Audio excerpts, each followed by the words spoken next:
Tawagin niyo na lamang po ako sa pangalang Beloy. Tubong Aklan. Unang beses ko pa lamang na magpadala ng karnasang hango sa totoong buhay. At batid kong nabibilang ito sa mga kwentong kababalagan. Nga pala, hindi ko karanasan ng ibabahaging kwento mga kagiliw, kundi karanasan ito ng aking amang, si Tatay Virgilio. Kabataan niya, ayon sa pagkakasalaysay ng kwento, dekada 80 nagmaglayas si Tata sa kanilang baryo sa Leyte at napadpad ito sa isang liblib na sitio sa may Aklan. Nasa edad 18 siya noon na pilitang maglayas gawa ng palagi siyang minamaltrato ng sariling ama. Sa tuwing nalalasing daw ang ama niya ay puro sapak, tadyak at hambalos sa katawan niya ng kung anong bagay ang nakikita nito. Bata pa lang ay sumakabilang buhay ng nanay niya at wala pa mang 1 taon magmula nung namatay ito. Nag-asawang muli ang tatay niya. Magmula noong magkaroon ng anak ang mga ito ay palagi na siyang napagbubuhatan ng kamay. Kahit na wala naman siyang kasalanan. Aniya, napakamaldita din daw ng madrasta niya noon.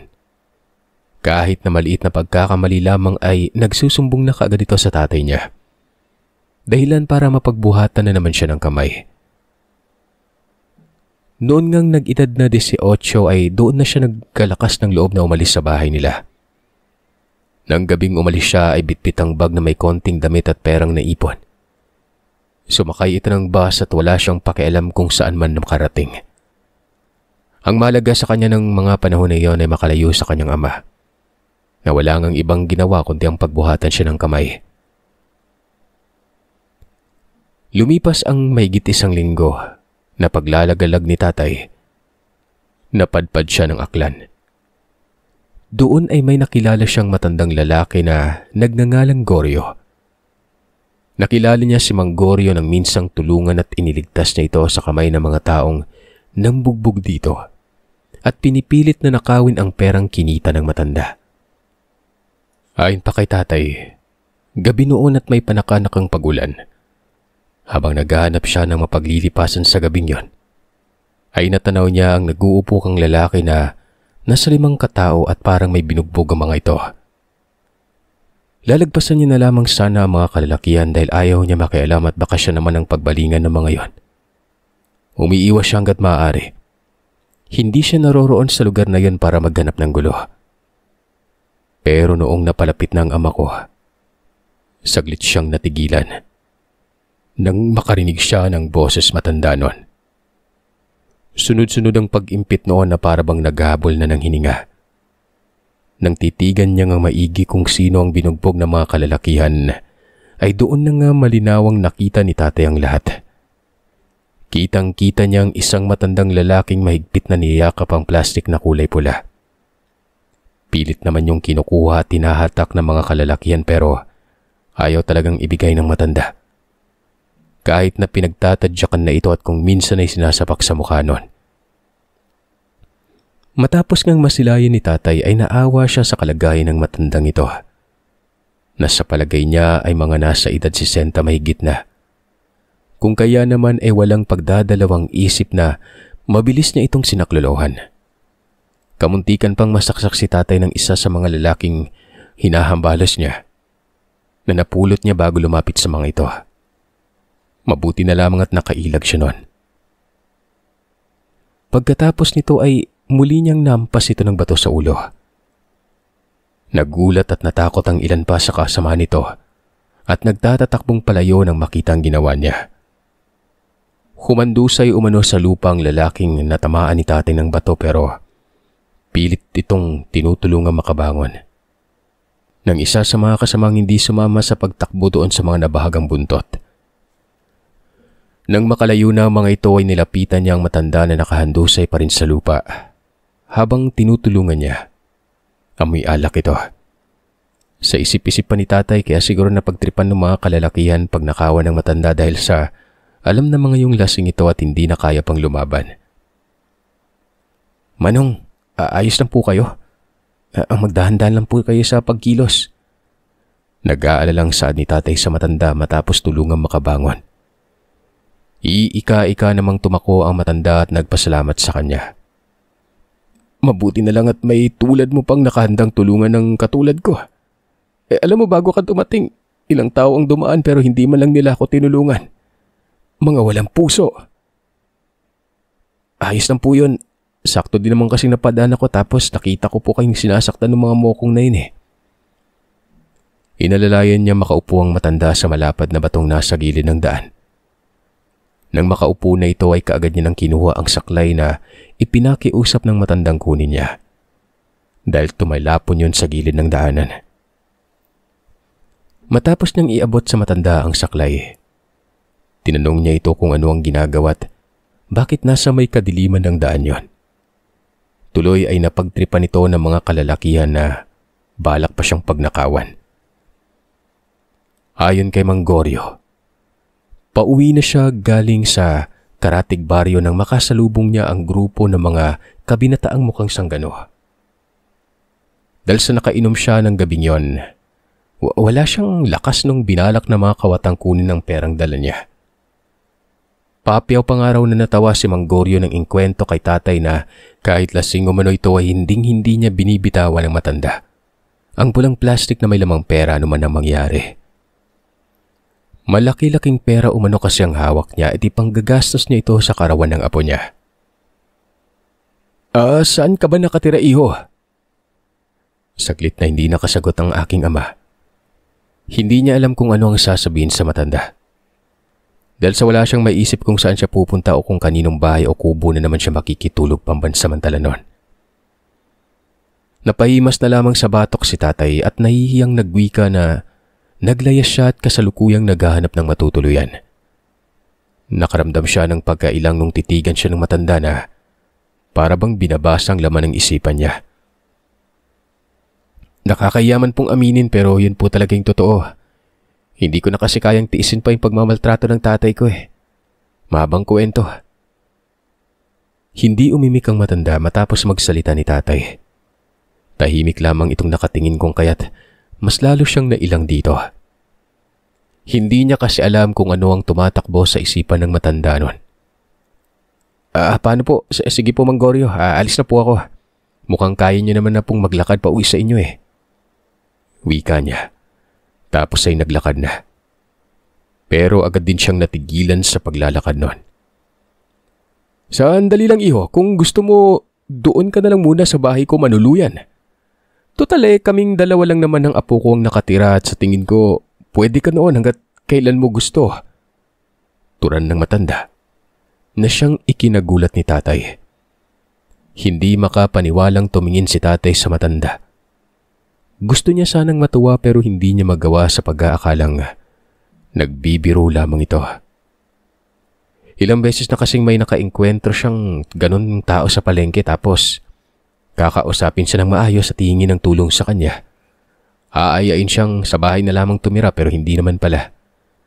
Dahil matapos niyang tulungan ng taong yun hindi na siya pinapansin at basta-bastang umaalis na lamang ang mga ito. O kaya naman ay sasabihan siyang nagbago ng isip nito at hindi na siya patitirahan pa sa bahay. Seryoso ba yung sinasabi mo, Mang Goryo? Paniniguradong tanong niya at hindi maiwasang matawa. Seryoso ako. Pagpapasalamat ko na rin sa ginawa mong kabutihan dahil hindi ka nagdalawang isip na iligtas ako. Tsaka gaya nga ng sabi ko, kung hindi ka dumating, baka hindi ako tinitigilan ng mga loko-lokong magnanakaw na yon hanggat hindi ako nalagutan ng hininga. Matapos makumpirma ni tatay na hindi nga nagsisinungaling o nagbibiro ang matanda, nabuhayan siya ng loob at napangiti. Sa takot na baka magbago pang isipin ng matanda ay agaran na siyang tumangunon.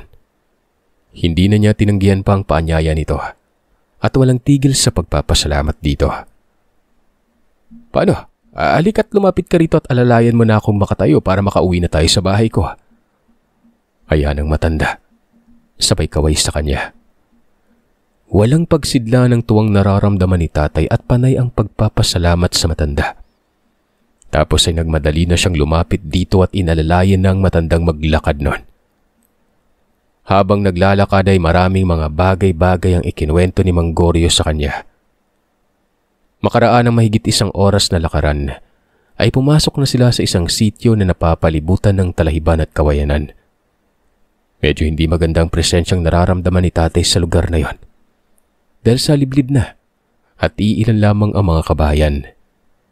Sa palagay niya nga raw ay parang papunta na umano sila sa bundok. Dahil hindi na sementado ang daanan at medyo makitid na. Sa pagpapatuloy ng paglalakad ay nakaramdam ng hindi maganda si tatay. Ayon sa kanya, pagpasok pa lamang nila ng sitio ay nagtayuan na mga balahibo niya. At para bang may mga mata umano ang nagmamasid sa kanila. Pero kapag naman pasimpleng inililibot ni tatay ang paningin, wala naman siyang nakikita o ano paman. Tuloy hindi siya mapalagay. Mabuti na lamang din at may buwan ng gabing yon kaya maliwanag ang paligid. Maya-maya pa ay narinig ni tatay na nagsalita si Mang Goryo. Makahulugan siyang sinabihan nitong huwag pansinin kung anuman ang nararamdaman niyang kakaiba sa paligid. Na diretso lamang ang tingin sa daan kung ayaw niya makakita ng hindi niya magugustuhan. Nagtatakang itatanong niya pa sana kung ano ang ibig sabihin ni Mang Goryo. Pero hindi na ito natuloy dahil sa walang ano-ano ay may mabilis na hayop ang malakidlat na dumaan sa gilid ng nilalakaran nila. Bahagya pang napaigtad si tatay at mahinang napamura. Bilisan na natin maglakad. Saan ang matanda nun? Pagkarating nila sa bahay ni Mang Goryo ay hindi na alis ni tatay ang tingin sa dalagang iniluwa mula sa pintuan ng bahay at nagmadaling lumapit sa matanda. Nag-aalala itong nagtanong sa matanda kung ano ang nangyari. Bakit may sugat ito at pasa? Kung hindi pa siya ipinakilala ng matanda sa dalaga ay hindi siya nito tatapunan ng tingin. Ngumiti ang dalaga sa kanyang nagngangalang Josefa. Papasukin mo muna kami ni Beloy sa bahay bago ko sabihin sa iyo kung anong nangyari. Nang makapasok na si tatay sa bahay, nakita niyang maaliwalas tingnan ang bahay ni Mang Goryo. Gawa sa tabla ang dingding at kawayan naman ang sahig na nakataas ng mga siguro ay nasa 2 dipa ang sahig mula sa lupa. Yero naman ang bubungan. Saglit na pinasadahan niya ng tingin ang kabuuan ng bahay. Nakita niyang napakaraming halamang dahon at mga langis na may mga nakahalong ugat at iba pa ang nasa malapad na boteng sinlaki ng syoktong na alak. Siguro nga nasa 10 pirasong bote ang nakahilera sa lamesa kasama ang iba pang mga pinatuyong dahon nun. Nakita rin ni tatay ang nakasabit na buntot ng pagi sa gilid ng pintuan at bintana. Hindi naman lingid sa aking ama ang mga ganong klaseng bagay gawa ng ilang beses na rin siyang nakakita ng mga ganon sa bahay ng kaanak niya manggagamot. Pero malayong kamag-anak ni tatay ang manggagamot na tinutukoy niya at malayo ang bahay nito sa baryo nila. Kaya bihira lamang siyang nakakapunta doon.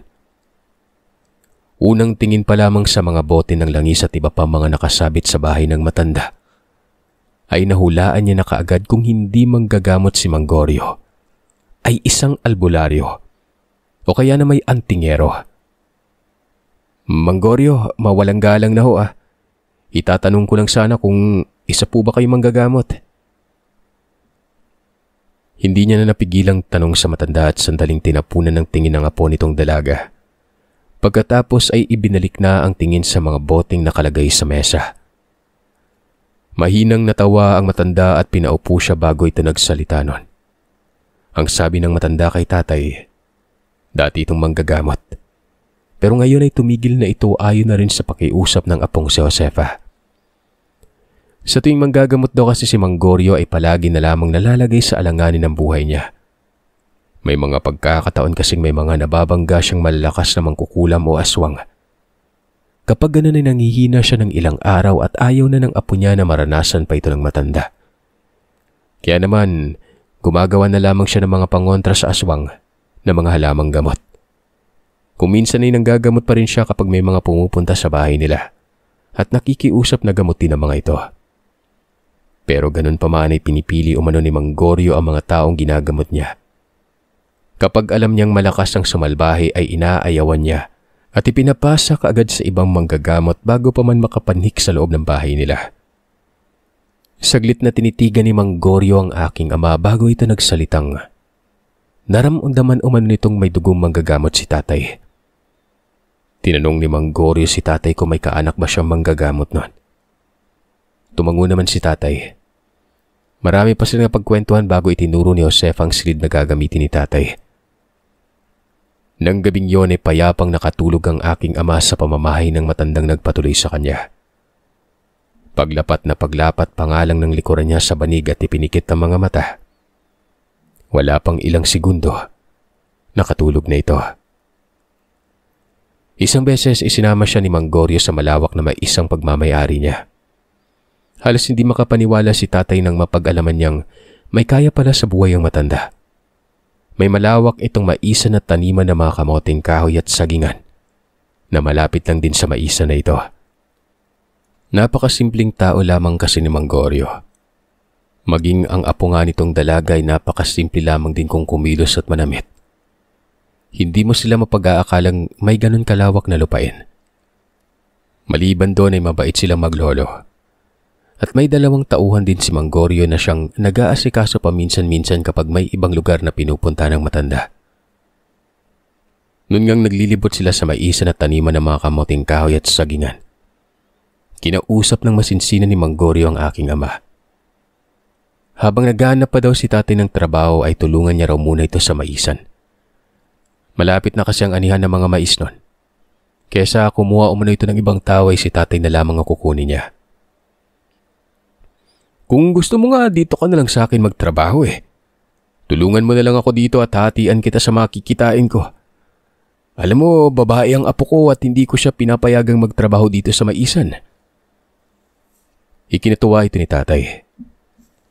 Sumigunda naman ang tauhan ni Mang Goryo na si Mando at sinabihan ng aking amang pumayag na umano ito sa alok ni Mang Goryo. Hinding-hindi daw siya magsisisi. Oras na pumayag dahil maliban sa mabaitang matanda. Galante pa umano itong pagdating sa pasahod.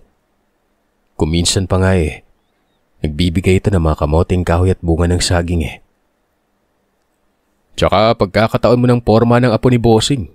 Maganda yun at napakabait pa. Wika ni Mando, sabay kintat kay tatay. Mabilis na nilingon ni tatay si Mang Goryo para alamin kung narinig ba nito ang sinabi ni Mando sa kanya. Nang malaman niyang abala ito sa ginagawa, marahan niyang siniko si Mando at sinabihang huwag na nitong ulitin pa na banggitin ang apo ni Mang Goryo kapag kasama nilang matanda nun. Nakakahiya daw kay Mang Goryo oras na marinig nito ang pangalan ng apo. Baka kung ano pang isipin nito. Maya-maya ay isipin pa ng matandang pinagnanasaan nila yung apo nito. Kakamot-kamot namang natawa si Mando at nagawa pa nitong biruin si tatay at sinabihang duwag. Siguro ay hindi pa nasubukan ng aking amang magkaroon ng kasintahan. Napapailing na lamang ang aking ama at hindi na pinatulan pang sinabi ni Mang Mando sa kanya. Kinahapunan habang naglalakad sila pauwi ng bahay, ay may nakasalubong silang 2 lalaki na sa tingin ng aking ama noon ay hindi pa naman gaanong katanda ang isa sa 2. Nang mapansin ng mga itong nakatingin si tatay ay tumitig ng masama sa kanya ang isa sa mga yon. Agaran siyang nag-iwas ng tingin ng sa ganon ay hindi magsalubong ang paningin nila. Maya-maya pa ay narinig niyang tumikim si Mando. Tapos ay sinabihan siya sa mahinang boses na iwasang tumingin sa 2 lalaking makakasalubong nila, lalong-lalo na sa mata. Nagtataka namang tumingin siya kay Mando at magtatanong na sana. Ang kaso nga lang ay hindi na ito natuloy pa. Dahil nabaling ang atensyon nilang 2 ni Mando kay Mang Goryo. Huwag mong titigan ng masamang bisita ko, Alberto. Wala siyang ginagawang masama sa inyo at napadaan lang man kami. Wika ni Mang Goryo sa lalaking tumitig ng masama kay tatay. Manong, pagsabihan mo yung bisita mo. Matuto siyang lumugar kung saan siya nararapat. Baka hindi ko matansya at may kalalagyan ng bisita mong yan. Sad pa ng nagangalang Alberto at muling tinapunan ng masamang titig ang aking ama. Tapos ay nagpatuloy na ito sa paglalakad. Iiling-iling namang nagwika si Mang Goryo na kahit kailan talaga ay napakaangas na magtiyuhin yon. Lalo na yung pamangking si Alberto Bakit po parang pinangingilyagan sila ng mga taga rito, Mang Goryo? Tanong ni tatay na mapansing halos karamihan sa mga taong nakasalubong ng dalawa. Nakayuko at para bang umiiwas sa mga itong makatitigan ng dalawang yon. Sa mahinang boses ay sinabi ni Mang Goryo sa kanyang napakahambog daw talaga ng magtiyuhin. May lahing aswang daw ang mga ito. Akala daw ata ng magtiyuhing si Ernesto at Alberto. Lahat ng mga taong naninirahan sa sitio ay kinatatakutan sila. Saglit na tumigil sa paglalakad si tatay at inulit ang katagang aswang. Totoo po ba yung narinig kong may lahing aswang yung dalawang yon? Tumango si Mang Goryo at sinabing matagal na nitong alam na aswang ang magtiyuhin. Pero nananahimik lamang si Mang Goryo dahil hindi naman siya ginagawa ng masama. Pero wag lang daw talaga umanong magkamali ang pamilya ni Alberto na gawan si tatay ng hindi maganda. Dahil kahit uugod-ugod naman si Mang Goryo, hindi siya magdadalawang isip na bigyan ng leksyon na magtiyuhin. Hindi naman po siguro mangyari ang mga bagay na naiisip niya, Mang Goryo. Wika ni tatay. Napabuntong hininga naman ang matanda at nagsabing, sana nga ay walang binabalak ang magtiyuhin. Dahil sa pagkakaalam niya, bibihira lang nagpapakita ang dalawang yon. At kapag nagpapakita sila sa mga taga-sitio, tiyak kung hindi ngayon, sa mga sumunod na araw ay may mangyari o manong hindi kaaya-aya. Mag-iingat ka sa kanila, Beloy. Kung pwede ay iwasan mo yung dalawa kapag nakasalubong mo. Mahirap na. Sige po, Mang Goryo. Tatandaan ko po laging sinasabi mo. Sa pagpapatuloy ng pag-uusap nila ay napag-alaman ni tatay mula kay Mando na sa Karatig Purok naninirahan ng magtiyuhin. Bibihira lamang makikita ang mga taga-sitio ang dalawa. At usap-usapan din na ang dalawang yon ang salarin sa mga nangyayaring kababalagan sa karatig lugar. Sabi pa ni Mando kay tatay, magmula noong dumating ang magtiyuhin sa Karatig Purok, ay sunod-sunod na mga babaeng buntis na nagkakasakit sa hindi malamang dahilan. Tapos mga ilang araw lang ay nakukunan ng iba sa kanila. Pero yung mga nadala kaagad sa pagamutan, naagapan ng mga yon kung kaya hindi natutuluyang malaglagan ng sanggol sa sinapupunan. Kung ganun, bakit hinayaan lang nilang maminsala ang mga magtiyuhin? Ba't hindi nila sugurin at kumprontahin o kaya naman paalisin nila sa purok para wala nang pesteng maminsala? Wika ni tatay. Sunod-sunod ang miling si Mando at sinabing walang katibayan ng mga taga-purok. Hanggang hinala lamang sila sa magtiyuhin na ito. Dahil maging ang mga manggagamot na nalapitan ng mga buntis ay hindi din makumpirma kung ang magtiyuhin ba talaga ang salarin. Pambihira. Bulalas ni tatay at halos hindi makapaniwala sa mga ikinikwento ni Mando. Tumigil lamang sila sa pagkwekentuhan nung makarating na sila sa bakuran ng bahay ni Mang Goryo. Dumaan pang ilang linggo ay naging maayos ng takbo ng pamumuhay ni tatay sa bahay ni Mang Goryo. Mas lalong naging malapit din siya sa dalagang si Josefina. At aaminin niya umano na sa mga panahong yon ay unti-unti nang nahulog ang loob niya dito. Pero bilang respeto kay Mang Goryo, pinigilan niya ang sariling wag ipahalata sa dalaga ang totoong nararamdaman nito. Isang hapon noon, galing sa palengke si tatay kasama ang dalaga. Habang naglalakad sila pauwi ng bahay, sa hindi sinasadya ay nasagi ni tatay ang tiyuhin ni Alberto na si Mang Ernesto. Galit na galit ang lalaki at walang pasintabing pinagsalitaan siya ng kung ano-ano. Nanlilisik din umano ang mga mata nitong nakatitig kay tatay. Dahil sa ayaw niyang gumawa ng eksena lalo na't kasama niya pang dalaga, mas pinili niyang humingi na lamang ng paumanhin dito at inaya na si Josefa. Pasalamat ka bata at kasama mo yung apo ni Goryo. Dahil kung hindi, sigurado namang alam mo na kung ano mangyayari sa'yo. Hindi naman siguro lingid sa'yo kung ano ang kaya kong gawin, di ba? Kibago-bago mo palang dito sa lugar, ang yabang mo na. Nakangising tura ng tiyuhin ni Alberto. Bago pa ito umalis ay pinahapyawan pa ng pagbabanta si tatay. Mabilis naman siyang hinatak ni Josefina at sinabihang wag na lang pansinin si Mang Ernesto. Pilit namang pinapakalma ni tatay ang sarili. Pagkatapos ay nginitian ng dalaga at humingi na rin ng pasensya dito. Pero ang totoo, halos nabahag umano ang buntot ng aking ama ng mga sandaling yon. Sunod-sunod na rin ang kabog ng dibdib niya. Lalo na noong makita niyang kanina ang panandaliang naging kulay pula. Naaakalain mong isdang bilasa ang mga mata ni Mang Ernesto. Lumipas sa mga araw ay napapansin ni tatay na para bang may mga mata ang nagmamasid sa kanya, lalo na pagsapit ng dilim. Minsan kasi ay siya lang ang mag-isang pumupunta sa maisan at medyo madilim na siya nakakauwi. Kapag inaabutan siya na makulimlim sa daan ay nakakaramdam siya ng hindi maganda. Kapag naman hinahanap niya kung sino ang nagmamasid sa kanya, wala naman siyang nakikita. Kaya tuloy ay napapaisip siya na baka nababaliw na umano siya noon. Bigla-bigla na lamang siyang kinakabahan ng hindi mawari. Ayaw niya namang banggitin kay Mang Goryo ang mga kakatuwang naranasan niya tuwing nag-iisa siya, dahil ayaw niya itong mag-alala. Dagdag alalahanin pa siya kung babanggitin niya yun sa matanda. Hanggang sa isang gabi noon, nagising na lamang siya nang makarinig ng malakas na lumagabog sa bubungan ng bahay. At para bang may naghagis ng may kalakihang bato. Kaagad itong napabangon at sinindihan ang lamparang nasa gilid ng higaan. Ano yung ingay na yon? Tanong niya kay Josefa nang mabungaran niya ito paglabas ng silid. Umiling ang dalaga at sinabing hindi niya rin alam kung ano ang ingay na yon. Nagising lamang din siya kasi malakas nga yung kalabog.